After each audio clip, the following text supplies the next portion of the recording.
सभी दर्शकों को दक्ष प्रजापति, मुकेश कुमार, ईश्वरलाल मेहसाणा कुकसवाले का सादर प्रणाम। आज हमारे कई क्लाइंट और कई दर्शकों ने हमसे एक सवाल किया है कि गुरुजी आप कई टाइम से प्रोग्राम नहीं कर रहे हो, मगर हमको आपके प्रोग्राम देखे बगैर चैन नहीं पड़ता है।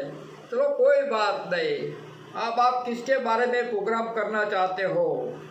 तो भाई अभी बीजेपी की हालत इतनी ख़राब है, तो वो हालत क्यों ख़राब है उसके बारे में आप प्रिडिक्शन कर सकते हो। बहुत अच्छा क्वेश्चन है आपका।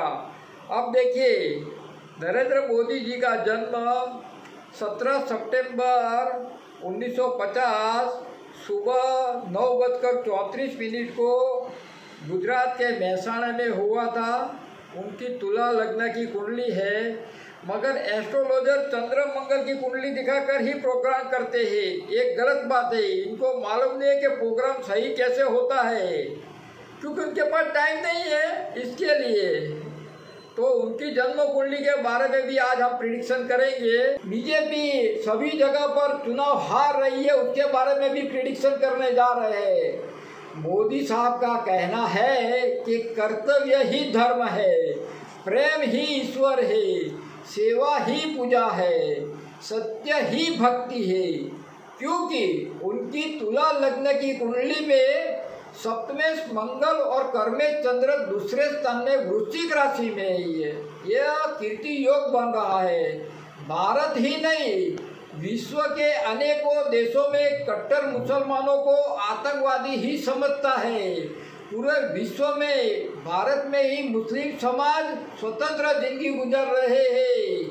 विश्व के मुस्लिम देश के प्राइम मिनिस्टर भी मोदी जी की सराहना करते हैं और योगी जी की भी सराहना करते हैं। नागपुर में नितिन गडकरी की भी मुस्लिम समाज सराहना करती है और विश्व में इंफ्रास्ट्रक्चर में भारत का प्रथम नंबर है, जो नितिन गडकरी की कार्यशैली है। सबका कहना है मानव धर्म ही महान है, हिंदू सनातन सत्य धर्म है। आज देश की जनता को मालूम नहीं है ये सनातन धर्म की शुरुआत कितने वर्ष हो चुके हैं। तो हम गारंटी से कहते हैं 50,000 साल से यह कहावत सनातन धर्म पर लिखी हुई है। 1 लाख करोड़ पार पहुंचा जीएसटी का मासिक टैक्स कलेक्शन। यह है मोदी साहब का अर्थशास्त्र। नए और ऊर्जा संयंत्र लगाने में अमेरिका और जापान को पीछे छोड़ भारत पहुंचा दूसरे स्थान पर। ऊर्जा के उत्पादन में भारत 2 गुना हुआ। चीन और अमेरिका दंग है। जल, थल और आकाश तीनों क्षेत्रों में सुपरसोनिक मिसाइल दागने वाला दुनिया का पहला देश बना भारत। 70 साल में पाकिस्तान को कभी गरीब नहीं देखा, लेकिन मोदी जी के आते ही पाकिस्तान कंगाल हो गया। वजह चंद्र मंगल की दृष्टि गुरु पर गिरने से अयोध्या मंदिर का निर्माण मोदी जी के शासन में हुआ। अब तैयार होने की तैयारी में है। अब तो अरब देश में भी हिंदू देवी देवताओं के मंदिर बन रहे हैं। ये कुदरत का करिश्मा नहीं तो और क्या है। आज हमारे पास एक गतिशील प्रधानमंत्री है, जिनके हाथों को तब तक मजबूत करने की आवश्यकता है जब तक कि हम दुनिया को तलवार से नहीं बल्कि वसुदेवम कुटुंबकम से जीत ले। वर्तमान समय में क्षेत्रीय दल भी दोषी है, जो राजनीतिक कारणों से समय पर कांग्रेस के साथ गठबंधन करते हैं। ये मूक दर्शक बन रहे हैं। अभी देखने जाए तो हमने पहले भी कहा था, मेष राशि का जो राहु है वो राहु अभी 30 अक्टूबर 2023 तक चलने वाला, और नवंबर से राहु मीन राशि में गोचर भ्रमण करेगा। तब आप देख लेना बीजेपी की क्या पोजीशन होने वाली है, और आने वाले चुनाव में भी हम गारंटी के साथ आज भी कहते हैं बीजेपी स्पष्ट मेजोरिटी से आएगी और नरेंद्र मोदी ही भारत के प्राइम मिनिस्टर बनेंगे। ये हमारी आज भी चैलेंज है। नरेंद्र मोदी ने पूरे विश्व के लिए क्या किया? नरेंद्र मोदी ने कोरोना के टाइम पर वैक्सीन पूरे विश्व को दिया और वैक्सीन की वजह से कई लोग बेमौत मर गए। और वैसे भी भारत देश के अंदर देश की जनता को राशन दे रहे हैं फ्री में। ये क्या मोदी जी की क्रेडिट नहीं है? और मोदी जी का कहना है कि कुदरत ही सर्वे सर्वा है और कर्म ही पूजा करने की, कर्म ही भगवान है।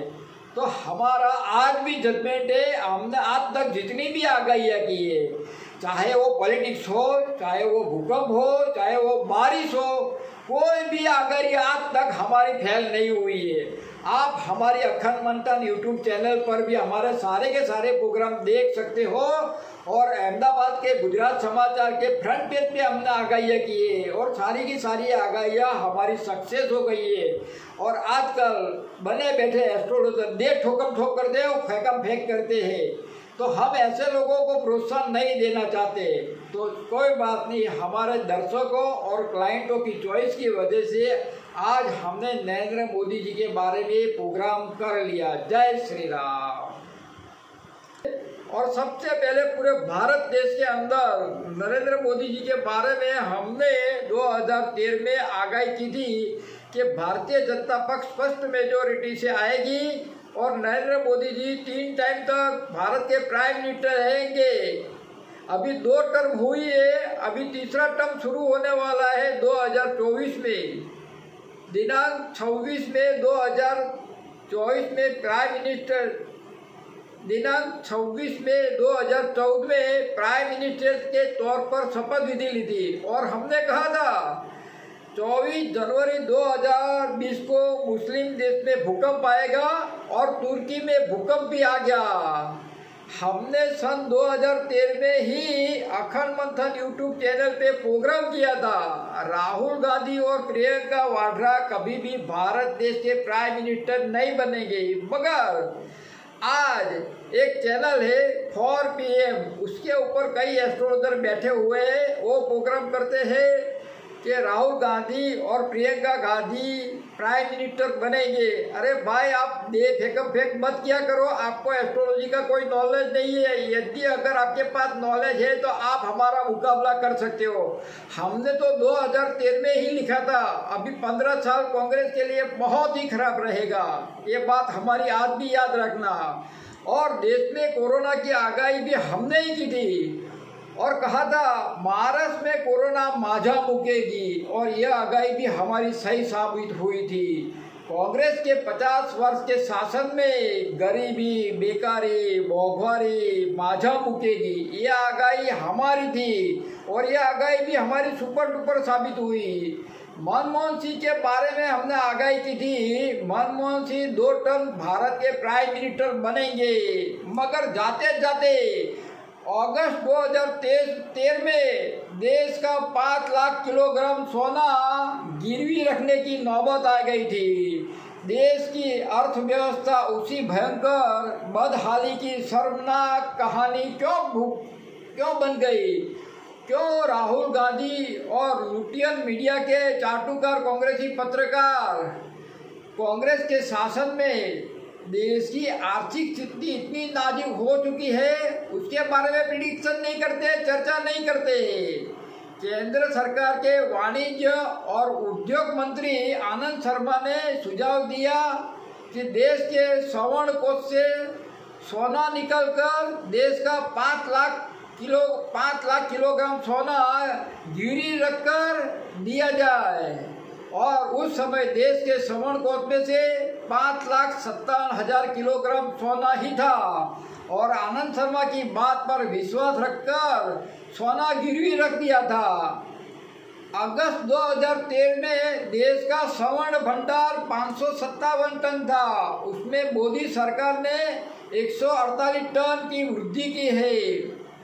30 जून 2021 को देश का स्वर्ण भंडार 705 टन हो चुका था और मनमोहन सिंह के शासन में फूड का कर्जा इराक का खरबों रुपया हो गया था कर्जा, वो भी नरेंद्र मोदी सरकार ने चुका दिया। 200 साल तक हमारे देश में गुलाम बनाने वाले ब्रिटेन में 53 देशों की मीटिंग में मोदी जी महाअध्यक्ष बने और उसी बात से हर एक भारतीय का सीना गर्व से चौड़ा हो गया। दुनिया के 25 सबसे ताकतवर देशों की लिस्ट जारी हुई, उसमें भारत का चौथा नंबर आया। अमेरिका, रूस और चीन के बाद भारत का नंबर आया। आज हम वर्तमान समय में जो